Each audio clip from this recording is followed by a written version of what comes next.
Hello, this is Sonozaki residence. Thank you for answering. This is Hojo calling. I was surprised to hear the Hojo name, but I realized right away that it was Satoko. Oh, what's the matter, Satoko? Sorry to call so late. Is Rika there with you? Yes. Ever since Satoko Hojo was abandoned, she'd been living with Rika for a day. Of course, she'd get suspicious that Rika hadn't returned yet. Yeah, she's here. Oh, she's still there. It's long past dinner time. Hey, Satoko. I made too much dinner tonight, so I told Rika-chan to eat here with me. Chan, I mean. Can you see where this is going? It gets worse and worse and worse and worse. You know, like when he's just like in the question box in like the All Cast review session, they kind of reference the kind of popularity kind of thing with Shion being at the top, more or less. I wonder if she was still at the top after this one. Probably, because some people love a freaking yandere, but she is freaking batshit crazy. I don't get the appeal. She's like, oh, don't you just love cat as a batshit insane? I suppose there's an appeal to it, but you're not supposed to be like, oh, they're freaking awesome, yeah, fuck them up. You're not supposed to side with a crazy character that's just like going on a killing spree.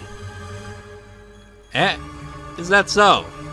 Oh, why did you come over too? I have plenty of food left. Rika-chan has already started eating. Oh, Rika, alright, I'll clean up a little and then head out. See you shortly. Okay, I'll be here. See ya. Click.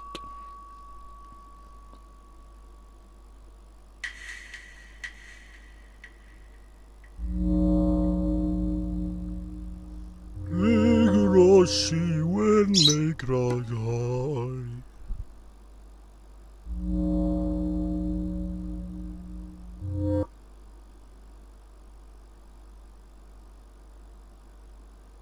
The moon is out.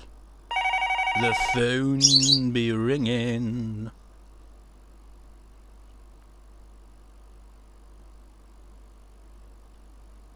That's probably Keiichi's mother then. Keiichi, I've been calling your name for a while. You have a phone call. It's from Sonozaki-san. Sonozaki-san? Which one? The older sister or the younger one? I don't know. Ask her yourself. Hello? Mion? Or is it Shion? It's me, Shion. Good evening, konbanwan, all that shit. Shion, sorry about last night. I got all riled up. You must have been worried about how I hung up the phone so suddenly last night.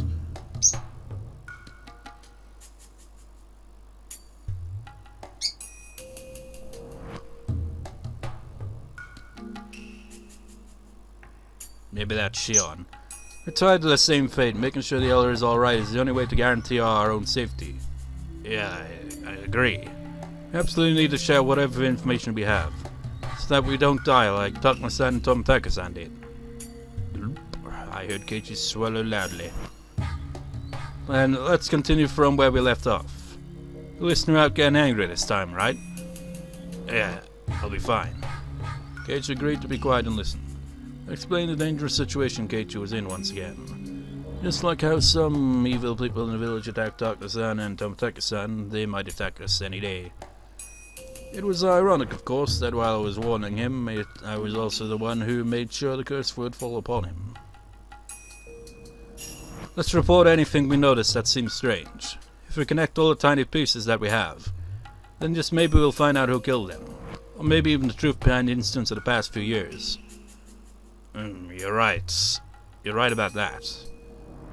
Then I'll start, since I suggested. I feel like somebody has been watching me lately. What? I was making this up. I just wanted him to realize how urgent the situation was. Well, she says that, but what about the extra footstep and shit like that then? Might be my imagination, but I'll tell you anyway.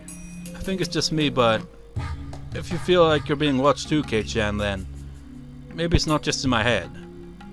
Well, don't worry. At the very least, everything's fine with me. Seemed like nothing had happened to Keiichi today, at least. Now that the heads of all three families were gone, it was possible the curse system had been destroyed entirely. If that was the case, then Keiichi might not be attacked after all. But if there was someone who did want to attack him, that meant part of the system was still alive. In other words, my mission wouldn't be accomplished just yet. Keiichi is like a litmus test in this situation. I'd know whether or not all my enemies were gone depend on if Keiichi got bitten. He sure is a very useful man. After that, I went along with what Keiichi said. Made sure he was fearful of Mion as well as all the other three family members.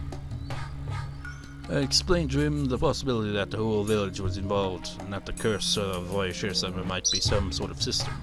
Then I remembered Shion wouldn't know too much about the disappearance of the mayor, so I continued. I just heard this myself. Is it true that Uncle Kiyoshi went missing? You mean the mayor? Wait, Shion, you haven't heard? I don't know anything. I just overheard my father talking about it on the phone again. Yeah, actually, last night after the meeting he didn't come home, so the whole village was in a panic. They searched all over Inubisao, but if they found him, then I haven't heard. Police should be searching for him as well. Why didn't they tell me anything that important right away? Why, I mean, didn't you? Sorry, I thought you already knew. I didn't want to hide it or anything. Keiichi-chan.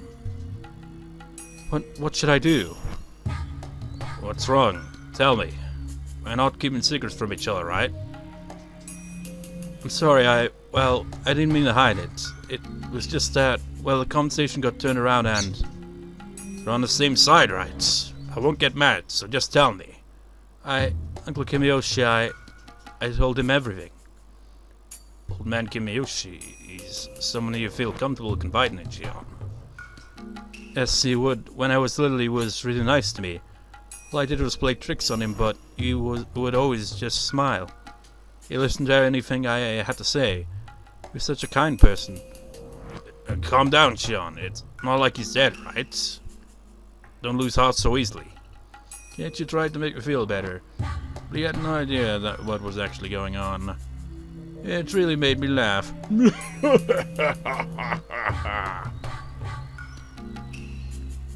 That night I told the mayor that we snuck into the ritual storehouse. Also that someone saw us and was out to get us. Does the mayor know how absurdly Takuma-san and Tomitaka-san died? Yes, he knew about it. I told him that they died by Oshiro-sama's curse and that I could make... Yeah, and that I could be made a sacrifice to calm his anger. He just said it straight out. Right, what then? Uncle Kiyoshi didn't get angry. He smiled and told me that if I was remorseful about it, there was no way I'd be deemed away. Well, it's true, he did, in fact, say that. He was really smiling and he told me to leave it to him. Fake tears. I actually got a little sad while saying that. Uncle Kiyoshi had been so reliable. I was happy when he said that he would protect Shion. I truly was happy. If only he hadn't said anything to insult Satoshi-kun. Yeah, that was pretty much the biggest mistake he could have possibly have made. It's my fault, because I confess everything. Stop it, Shion. It's not your fault. Well, it is your fault, but still. No, it is my fault. I told him our secret. Uncle Kiyoshi found out about everything, so he had to have been killed. It was right after I confessed to him, after all. He disappeared the same night, and he told me everything was going to be alright. It was such a strange feeling. I wasn't upset at all. But as I pretended to be upset and mutter words of prayer for Kimiyoshi's safety, I started to feel that emotion growing inside me. I was only pretending to be distressed to fool Keiichi. Yet the emotion I feigned began welling up inside me. I felt like I was being consumed by that emotion. So the words coming from my mouth weren't words I intentionally said. They were words that consuming emotion forced me to say. It was like someone else inside of me was doing the talking instead. And I was just watching that someone talk from a short distance away. I should have never have told him. All of this should have only been our fault, only the four of us. It wasn't something I should have told someone else. He got killed because I told him. He got killed because he knew. He got killed because I confessed to him. Hey, stop! If they were doing that, then they would obviously have killed you before killing the mayor. It doesn't make sense. You or I should have been killed first. Why would other people die before us? It does make sense. They must be planning to kill us last of all. Huh? What? They start by killing those we're close to, and then after they've caused us so much pain, then they'll kill us. It must be what they're doing. What I just said scared even me. Spiral effects into a negative effect. You'll know loved ones first to harm us emotionally, and only then kill us at the height of our suffering. Whoa! I feel something crawling up my spine. That's awesome! It's an awesome idea! I might not be human anymore. I really am a demon. Yeah, you are a demon at this point. Human could never think of such cruel things. Well, you know, that's kind of funny in a way when you think about it, isn't it? It's like, you know, with that kind of like, there are, you know, people like that, but at the same time, it's thought, no, technically, Shion, someone wrote this story out, so a human thought of all this, so technically, it's possible, you know. If people couldn't think of such cruel things, we wouldn't even have the horror genre in general. That would be one incredible hell. Your close friends dying one at a time after being tortured. And after all that, you yourself get killed. What a great way to destroy someone's life!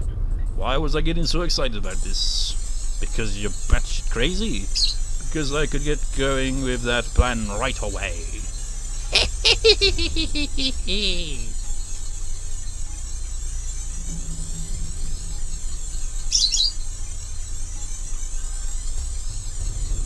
Oh. Okay. Rika-chan, it's Rika-chan! What did you just say just now? Well, the truth is, I told her about it. I told Rika-chan. Today. Rika-chan, you mean Rika-chan, the one from the Fruity tribe? Yeah, Rika-chan. I felt so scared and uneasy that I did it. I told Rika-chan. When you did, what did you say? The cat is worrying too much. I'll do something about it for sure. That's what Rika-chan said. I'm sorry, Shion. I'm worried about Rika-chan. Alright, if you're that concerned, then don't worry about me. Please go find out where she's safe. Yeah, I'll do that. I'll call you again tomorrow at the same time. When I do, you'll know I'm still alright. Got it. I'll be waiting. Okay, bye. Sorry. I'm hanging up. Keiichi hung up roughly.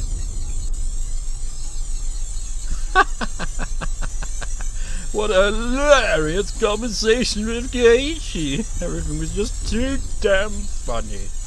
Keiichi, my bara, go ahead and struggle helplessly. Run all over the village and see if the curse is still alive. Go ahead and see if my enemies are still around. I laughed for a while and then calmed down. I'd already got rid of the bicycles and shoes belonging to Rika and Satoko. My house was, for the moment, taken care of. I could expect Keiichi to run around in a panic, to ask for help from someone, and then ultimately come to Mion. More than likely the youth group would end up looking for Rika like they did with the mayor. I'd probably have to endure another long night again, knowing nobody would find her. I decided to wait until the phone rang. I killed time by watching TV until it did.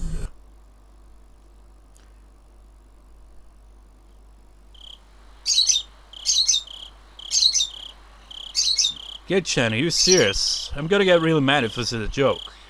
I scolded Keiichi for suspecting that Rika had disappeared.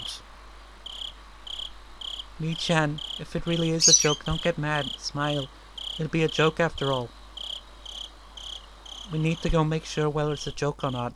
I like how they keep it consistent, like the exact same dialogue from Watanagashi, because it's the exact same thing, but from Shion's perspective.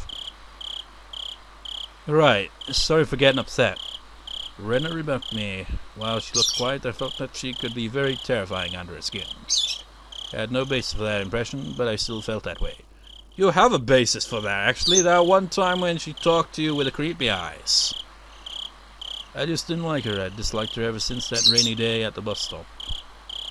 You know, come to think of this, Shion even like anyone other than Satoshi? I mean, I guess she kind of cares about Kasai and her uncle and all that, but she's kind of become... Probably she wouldn't even give a shit about them anymore either. It's like, if she suspected Kasai of somehow being involved in it, she probably wouldn't think twice about killing him. She's just gone off the deep end. It wasn't that we didn't get along, though. How should I put it? I was at a loss for how to explain. Ah, that was it. I found a good example. When I was little, I was wanted to play tennis. I had my relatives take me to a tennis court, and they all praised my skill. I was doing nothing more than hitting the ball with rackets, but they told me I was talented, and that made me happy. When I went to school, I told my classmates I played tennis, and they told me that I was talented too. Then, one of my classmates, who was usually very quiet, said she also played tennis. Not only did she play, but she took lessons. Although I'd bragged about my serve, I was no match for her. I felt lonely and insulted that everyone was paying attention to her and not me. She was usually very quiet, but suddenly I realized that she knew more and had a lot more experience than me. Running at the bus stop was just like that. I thought of myself as a demon now, and a week in the part of me that was half human and half demon, the part that lived in Onagafuchi village. In fact, I'd already stepped into a world where normal humans couldn't go. I'd already surpassed my human limits. I generally thought of myself as a superior being, having transcended the realms of mortals. But when my eyes met with Rena Ryugu's, I felt what I did long ago with tennis. Why? Why did I feel that way with Rena? I'd heard that in the animal world during battle, animals gladly shall display their strength. Only humans have to punch or kick each other to feel superiority or inferiority. Most animals can tell just by glaring at each other. In that case, could it be the same with Rena? Well, she isn't glaring at you. Mii-chan, are you okay? Yeah, sorry. I haven't slept since yesterday, sorry. Can't you climb up a ladder and try to peek into the windows on the second floor where Rika and Satoko lived? It was my job to hold down the ladder. Rena cautioned me to hold onto it tightly. Mii-chan, I'm going to go check the main house, just to be sure, okay? I'll be right back. Okay. Be careful. Rena ran off after that. When I looked up, I saw Keiichi trying to open the window, but all of them were locked. What did Rena mean by main house? Keiichi asked me from the top of the ladder. It's Friday family's actual house. After her parents passed away, I think it's been left like that. Right. Rika-chan's parents, they passed away, huh? Stoko's also an orphan. Her parents fell from a cliff because of Oishir-sama's curse. Then her older brother Stoshi-kun disappeared. Stoshi, I've heard that name before. You'd heard the name before? I felt anger growing inside of me. How dare you know of Satoshi-kun? Don't you know whose desk you're using? Let me tell you what it belongs to. Well, that's because it does. You drop food on it while eating lunch. You drool on it while taking a nap. Don't you know what it really belongs to? Seriously, I just want to frickin' Shion, man, you're just frickin' batshit crazy. I don't think there's a way. Well, maybe someone could snap her out of it. I don't know. Why am I acting this way? I'm Mion. Satoshi-kun doesn't even exist anymore. He was dimmed away. It's hardly Keiichi's fault that he didn't know. It really isn't his fault. Again, now she's starting to think a bit more reasonably. Probably only for like 5 seconds at most. Satoko and Rika-chan have been living in this house shack ever since. None of them has any family, but at least they're together. They help each other out. Didn't Rena say there was a main house? Wouldn't it be easier to live there? I think she tried that at first. She said it was hard though, because it reminded her of her parents. After everyone in Satoko's family died, she started living with Rika. It only made sense. Satoko and Rika were best friends. They didn't care about the Hojo family or the Faraday family. They'd been best friends since before the dam conflict. Reason why the curse never fell upon Satoko. Rika Friday probably had a lot to do with it. That made more sense than anything else, at least. Satoko was pardoned from the curse of the Hojo family. All thanks to Rika Furude's arrangements, Satoko had never been a victim of their night on the night of Tanagashi. According to the curse system I'd uncovered, the last survivor of the Hojo family still living in Mizawa would be the perfect target for this year's curse. The curse had already freaking happened though, didn't it? Therefore, whoever was responsible for executing the curse must have tried to take her life. However, nothing happened to her, proving that Satoko had escaped from the curse. That was really and truly infuriating. She might have been the head of the Furude family, but I still couldn't accept that such a little girl had enough power to protect her best friend. Mion, no, actually Shion. Shion must have had the same power then. Just like Rika protected Satoko, Shion could have protected Satoshi. But you are Shion! Damn it, damn it!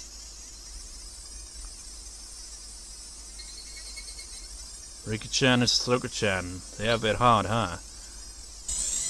She's cursed. Huh? Mion, what did you just say? I said she's cursed. Mion, why are you making that face? Remember this? This happened in Tanagashi as well.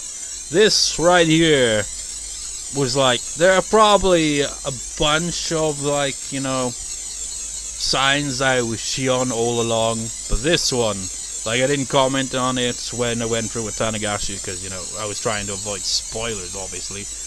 But that one was like, this right here made it kind of a bit obvious that it probably isn't Mion but Shion. Satoko Hojo. She's been cursed by Onishiro-sama. I can't accept that Satoko was pardoned from the curse, although she was a member of the cursed Hojo family. She was one of the cursed Hojos, so Shikun wasn't pardoned, but Satoko was. She was cursed, but got away. But she got away. She escaped the curse, but Satoshi-kun didn't. I can't accept that. In fact, Satoko should have been the one to be cursed the most. She cornered Satoshi-kun physically and emotionally.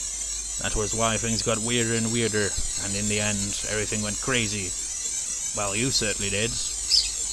When I think about it and back on it, was Satoko I hated most of all. She cornered Satoshi-kun. And as a result, Satoshi-kun disappeared. What's all that? Is she swearing? No, I wonder how that looks in Japanese. Just to see if it actually has anything written out there. Oh well, that's just added in English. Nope, it's even there in Japanese. Just like... She started it. She caused it. If only she hadn't been there, just as Rika, Furude, and Satoko had lived happily. Maybe there'd been a happy future for me too. Maybe Satoshi and I could have started our lives here in Okinawa. Yes, if I look at both from the beginning and the end, it's so obvious. Satoko's existence causes everything. Satoshi had to kill his aunt because of Satoko. The three families used that to create the curse, and then they killed him. You know what? All this crazy shit that Shion's been doing, you know, in this arc, all for Satoshi, right? She's completely fucking, like, forgot the type of person Satoshi was. She's just that blinded by revenge and insanity. And she doesn't even seem to realize Satoshi was a kind-hearted guy. He wouldn't want what Shion is doing. You know, he wouldn't want her to avenge him in this violent freaking way. He cared about his sister. That's why he ended up killing his aunt. Because she was, like, being overly abusive and shit. You know, he was a kind, caring person who just kind of flipped out a bit, you know, for that, I suppose. But Shion, on the other hand, has flipped out, and hasn't flipped off, as in her insanity hasn't been flipped back off. She's just lost her mind and lost sight of it all. And it bugs me, man. I mean, I know that's kind of the point. But it bugs me reading all this and just being like, God damn it, Shion, get your freaking goddamn sanity in check. But at this point, she's beyond it at this point. There's no going back for her. At least we're convinced he just ran away, but he'd never do that. He was the type of person who always did his best at everything, all by himself. He was doing the very best he could for his only sister, yet he was forced to vanish. He worked so hard for Satoko, and though he was living just for her, he was erased. Poor Satoshi-kun, he was so underappreciated. That girl knew no gratitude. She was cursed. If you got near her, you'd meet the same fate. You'd be cursed to die or disappear. Well, explain everyone else that's close to her then.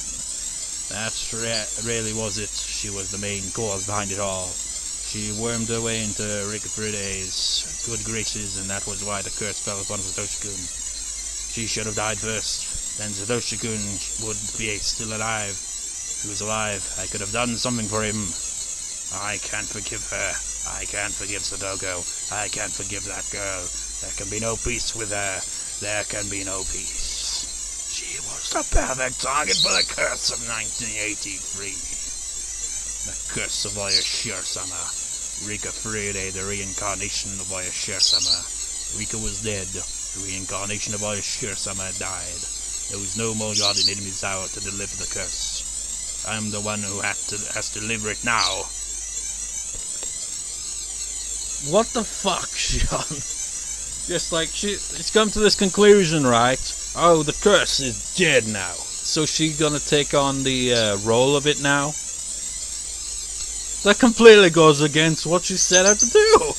She set out to uncover the truth behind Satoshi's freaking mysterious disappearance. And all she's done is just cause a bunch of people to die, really.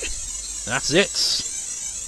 She hasn't really gained any, information that, 100% proves what happened to him. She can only, speculate, but she's, taken speculation and seen it as fact, and just kind of run with it, and now she's got to the point where it's just like, so if this curse befell Satoshi, then why the fuck would she want to carry on a tradition of said curse? She's going against everything that she supposedly was set on doing. But again, that's because she's completely lost her marbles. I am Mion Sodazaki, the head of the Sodazaki family and one of the three families of Onikamochi. Now that all the heads of the three families are gone, there is nobody to surpass me. I will deliver the curse by Shiro-sama and nobody else. I will deliver it. I am the curse. I have become Shiro-sama. I am the table. No. I felt hot bubbles boiling over deep inside of me.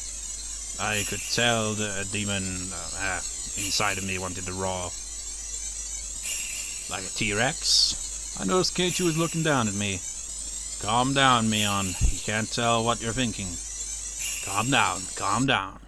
At that point, I heard footsteps coming closer. I saw 4 or 5 adults, accompanied by Rena, running towards us with flashlights in their hands. One of them opened the lock on the cabin door and we all went inside. Of course, there was nobody there. Remember when this scene took place in Watanagashi?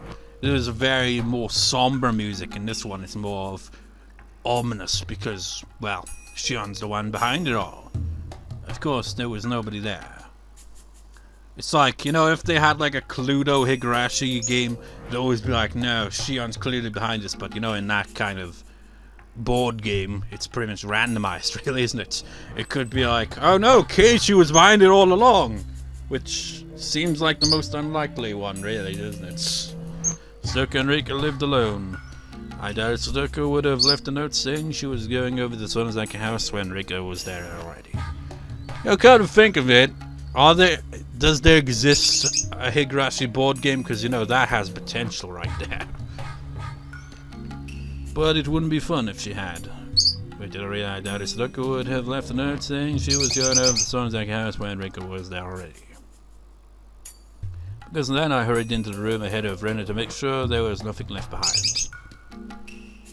The rumor of Rika and Satoko's disappearance spread around the village quickly. More and more villagers gathered at the Furude Shrine. Acting in place of the head of the Sonozaki family, I commanded them to search the village. The villagers nodded and scattered. How long had it been since the last time I was truly Mion? I felt so pleased that my body almost went numb. Lots of villagers went in and out of the shrine. They yelled at each other that she was nowhere to be found. Some suggested a place to look, and they all left. Made a lot of noise with their comings and goings. Members of the Women's Association brought out huge pots and gas cookers from the storage and got ready to cook for the men. That was when I noticed Keiichi and Stanley walking toward a copse of dark pine trees. What was he thinking? How stupid of him to be alone on a night like this. If the person responsible for executing the curse was nearby, he wouldn't come back safely.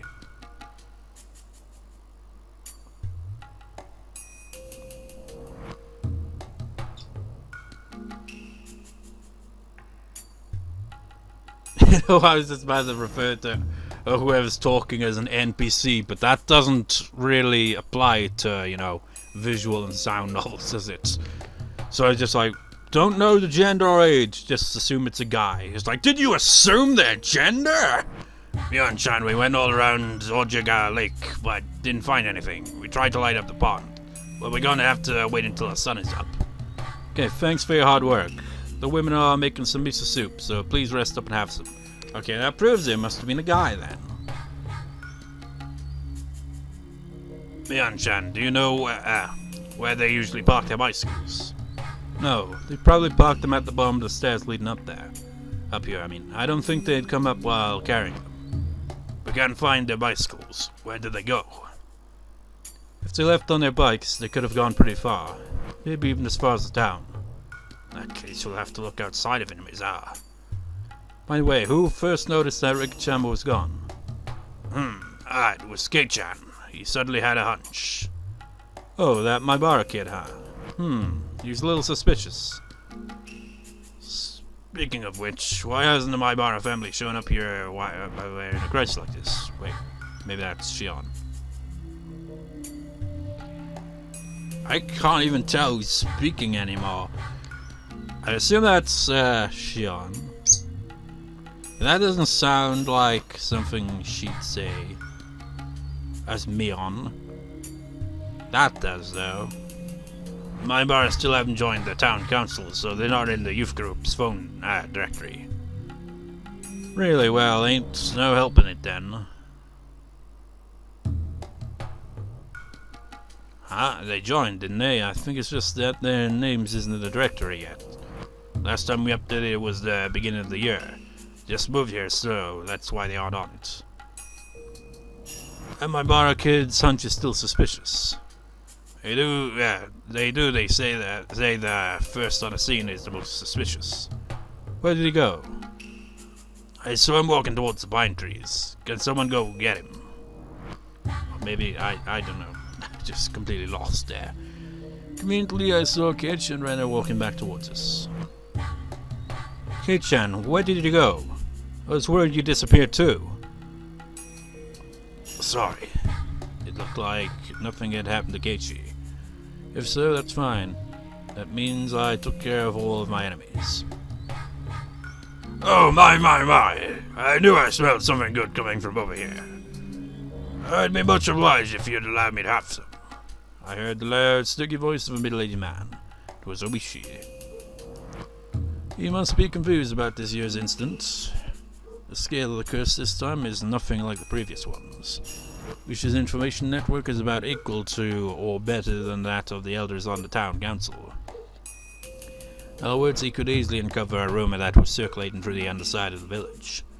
You must have come here to see if the disappearance of Keiichi and Rika had something to do with the changing of the lock on the ritual storehouse's door.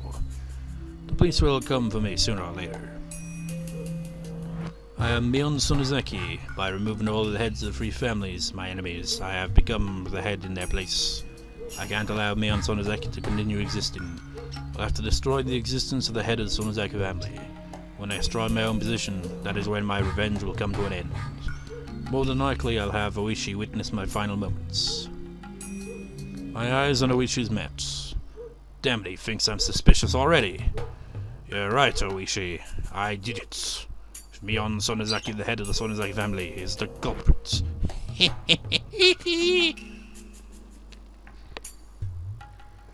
Shion is insane.